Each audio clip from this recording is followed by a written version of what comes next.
నమస్తే BCN news కి స్వాగతం. నా పేరు నీలిమ. ముందుగా ముఖ్యాంశాలు. విశాఖ KGH లో ఆధునీకరించిన హీమోడయాలసిస్ యూనిట్ ను పునఃప్రారంభించిన మంత్రి డోలా. ప్రజలు ఆరోగ్యంగా ఉండాలన్నదే ప్రభుత్వ లక్ష్యమని వెల్లడి. ఏపీలో కొత్త జిల్లాలో రెవెన్యూ డివిజన్ల ఏర్పాటుపై మంత్రివర్గ ఉపసంఘం కసరత్తు. సీఎం చేసిన సూచనలు మార్గదర్శకాల మేరకు ఆయా అంశాలపై సమగ్ర చర్చ. అత్యాధునిక AI టెక్నాలజీ సాయంతో తిరుమల శ్రీవారి దర్శనాన్ని కేవలం 2 గంటల్లోనే పూర్తి చేసేందుకు ప్రణాళికలు. వివరాలు వెల్లడించిన TTD chairman BR Naidu.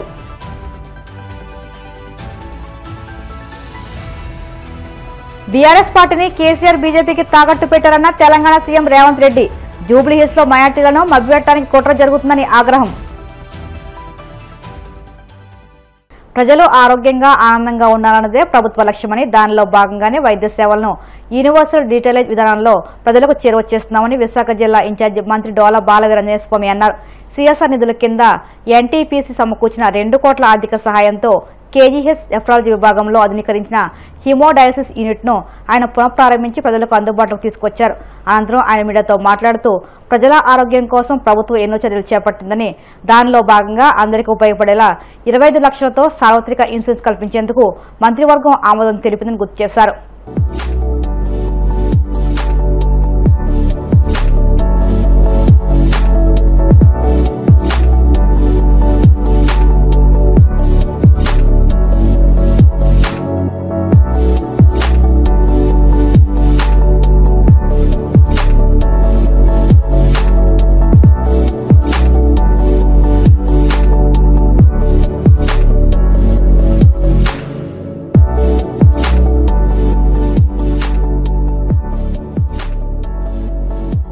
Hospital nephrology యూనిట్లో NTPC వారి యొక్క సౌజన్యంతో 10 డయాలసిస్ యూనిట్లని, కొత్త యూనిట్ని ఏర్పాటు చేసుకోవడం చాలా సంతోషం.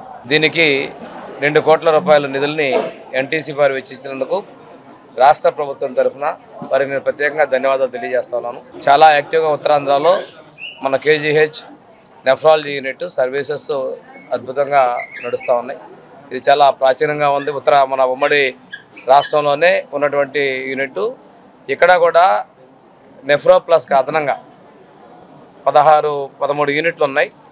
దీంతోపాటు ఇంటెన్సివ్ రెస్పిరేటరీ యూనిట్కి, అదేవిధంగా అక్యూట్ మెడికల్ కేర్ యూనిట్కి కూడా ఇక్కడి నుంచి డయాలసిస్ యూనిట్లు పంపించి సర్వీస్ చేసేదానికి కూడా నెఫ్రాలజీ డిపార్ట్మెంట్ చాలా ముందుగా వస్తున్నారు. అదేవిధంగా మెడిసిన్ డిపార్ట్మెంట్ నుంచి కూడా ఈ కేర్ చేయడానికి వస్తున్నారు. ఈ సందర్భంగా వారిని అభినందిస్తూ, ఇక్కడ రెండోది హెపటైటిస్, అదేవిధంగా HIV లాంటి వ్యాధులు ఉన్నటువంటి వాళ్ళకి కూడా డయాలసిస్ చాలా అవసరం. దాన్ని కూడా ప్రత్యేకంగా కొన్ని యూనిట్లను కేటాయించి చేస్తున్నందుకు సిబ్బందిని అందరినీ కూడా మనస్ఫూర్తిగా అభినందిస్తూ, ముఖ్యమంత్రి గారు ఒకటే చేస్తూ ఉన్నారు, ఆరోగ్యం పట్ల ప్రజలు ఖర్చు తగ్గాలి, ప్రభుత్వ ఆసుపత్రులు బలోపేతం కావాలి, అదేవిధంగా 25 లక్షల రూపాయలతోటి ప్రతి కుటుంబానికి సార్వత్రిక ఇన్సూరెన్స్ పథకాన్ని కూడా క్యాబినెట్లో ఆమోదించడం జరిగింది. టెండర్స్ కూడా పిలవడం జరిగింది. దానికోసం డిజిటలైజేషన్ ఆఫ్ ది హెల్త్ కోసం ముఖ్యమంత్రి గారు చాలా ప్రాధాన్యత ఇస్తున్నారు. కుప్పంలో పైలట్ ప్రాజెక్టుగా చూస్తూ ఉంది. దీని పేరు సంజీవని పథకం ద్వారా ప్రతి ఒక్కరి యొక్క హెల్త్ డీటెయిల్స్ మొత్తాన్ని కూడా డిజిటలైజేషన్ చేసి వారు ఏ డిసీజ్కి ఎలా పోవాలనే ఒక మానిటరింగ్ ద్వారా ఏర్పాటు చేయాలనేది వారి యొక్క సంకల్పం.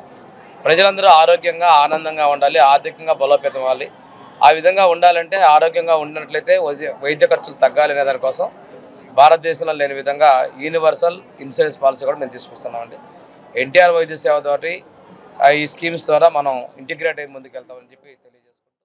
మీకు అందరికీ తెలుస్తున్నదే, కిడ్నీ వ్యాధులు మన దేశంలో ఈ మధ్యకాలంలో గత 20-25 సంవత్సరాలుగా చాలా ఎక్కువయ్యాయి.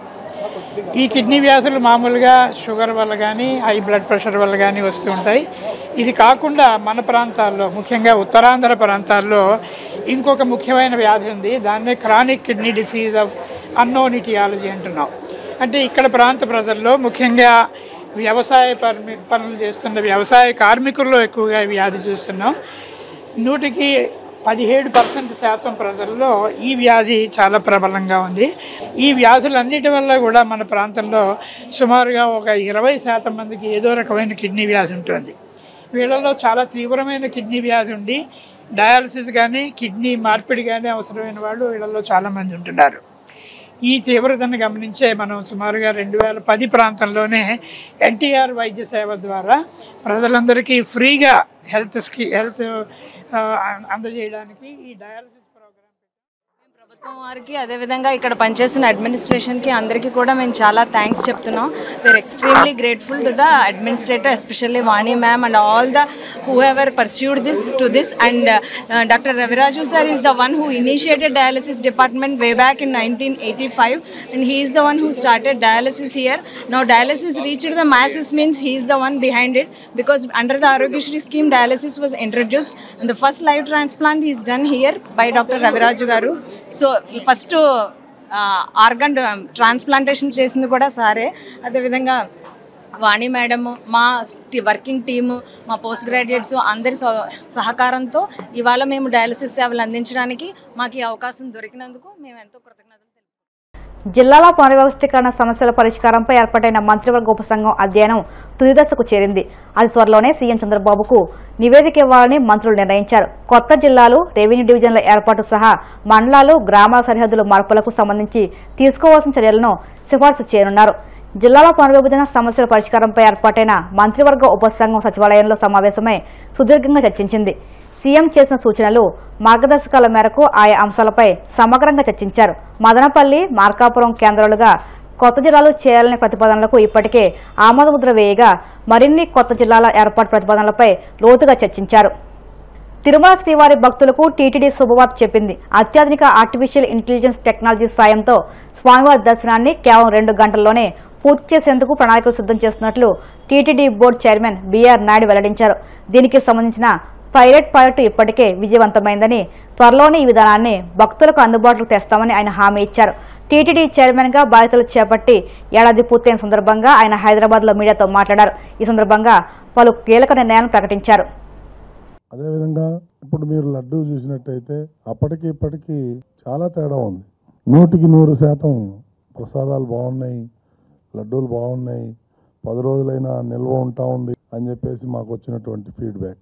సో ఈ విధంగా లడ్డూ ప్రసాదాలు అయితే, అన్న ప్రసాదాలు అయితే ఏదైనా కానీ క్వాలిటీ బాగా పెంచి తిరుమల యొక్క ఆ దేవదేవుడి పవిత్రతను పెంచాలనే ఉద్దేశంతో మా నూతనంగా ఏర్పడినటువంటి బోర్డులో నిర్ణయం తీసుకోవటం జరిగింది. ఇకపోతే తిరుపతి చాలా ఉన్నాయి, కొన్ని మీకు చెప్తాను, కావాలంటే నోట్స్ ఇస్తాను నేను మళ్ళీ.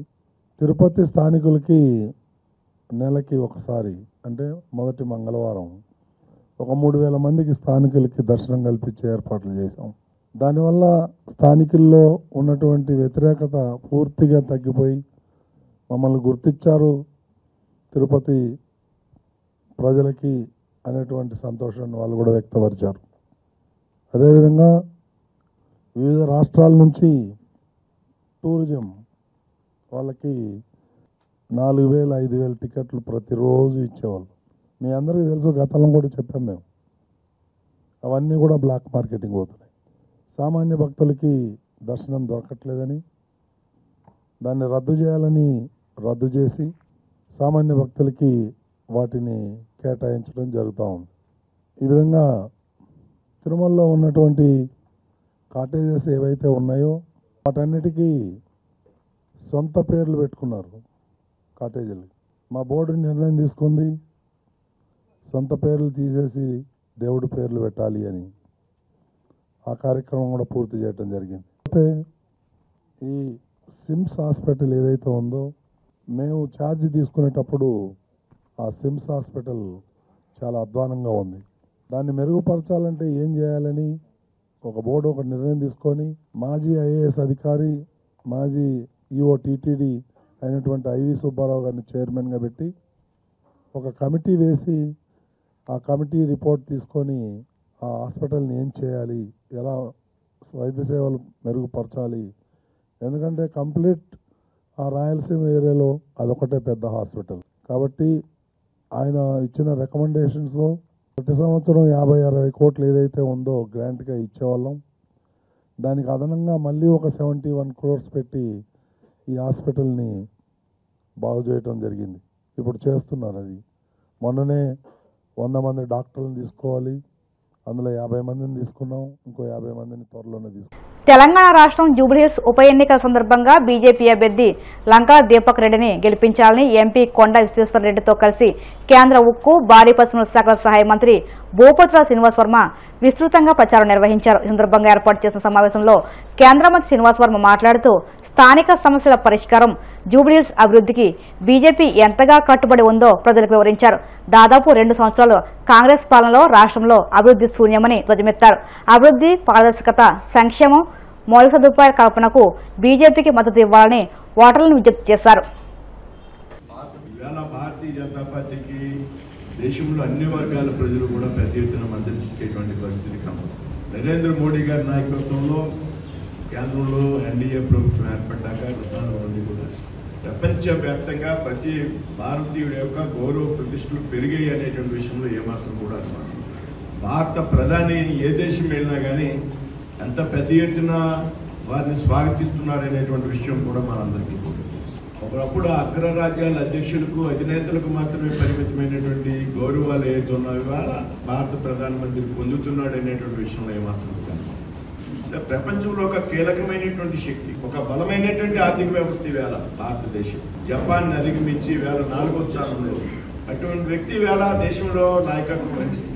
ఇవాళ హైదరాబాద్ నగర అభివృద్ధి అనేటువంటిది పెద్ద ఎత్తున సాధ్యపడాలి అంటే ఇక్కడ కూడా భారతీయ జనతా పార్టీ ప్రభుత్వాన్ని కూడా రాబోయేటువంటి రోజుల్లో మనం ఎన్నుకోవాల్సినటువంటి అవసరం ఉంది. ఇందులో ఏమాత్రం ఇవాళ జూబ్లీహిల్స్ అసెంబ్లీలో గెలిచేటువంటి గెలుపు 2028లో భారతీయ జనతా పార్టీ ఈ రాష్ట్రంలో అధికారంలోకి రావడానికి దిక్సూచి అవుతుంది అనేటువంటి విషయాన్ని has been in the party for 30 years and the party has not been in power for 30 years.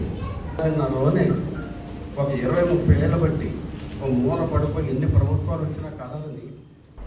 ఇప్పుడు కాసేపు ప్రకటనలు.